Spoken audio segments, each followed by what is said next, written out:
Bumi merupakan planet tempat tinggal kita sebagai manusia serta berbagai makhluk hidup lainnya. Dalam tata surya, Bumi adalah planet ketiga dari matahari setelah Merkurius dan Venus. Hingga saat ini, belum ditemukan planet lain yang dimiliki tanda-tanda makhluk hidup di dalamnya selain Bumi.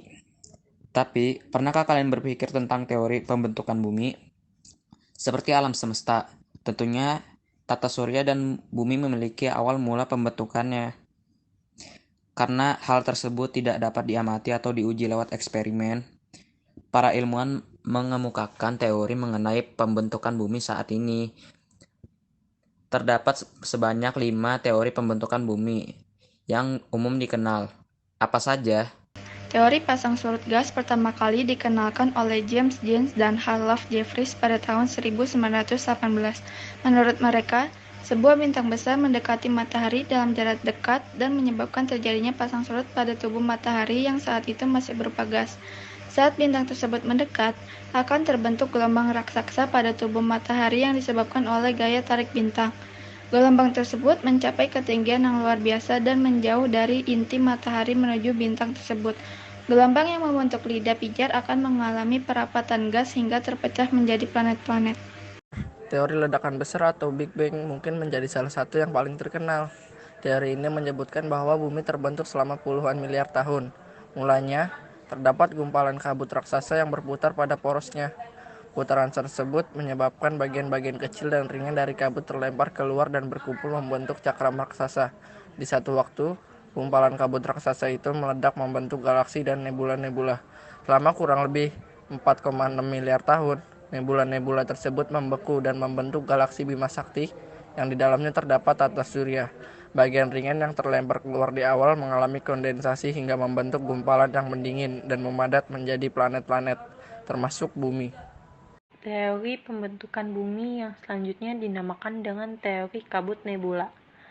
Teori ini dikemukakan oleh Immanuel Kant di tahun 1755 yang kemudian disempurnakan oleh Pierre de Laplace di tahun 1796.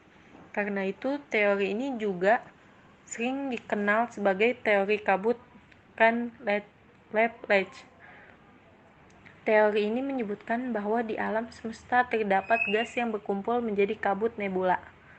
Gaya tarik-menarik antar gas membentuk kumpulan kabut yang sangat besar dan berputar semakin cepat.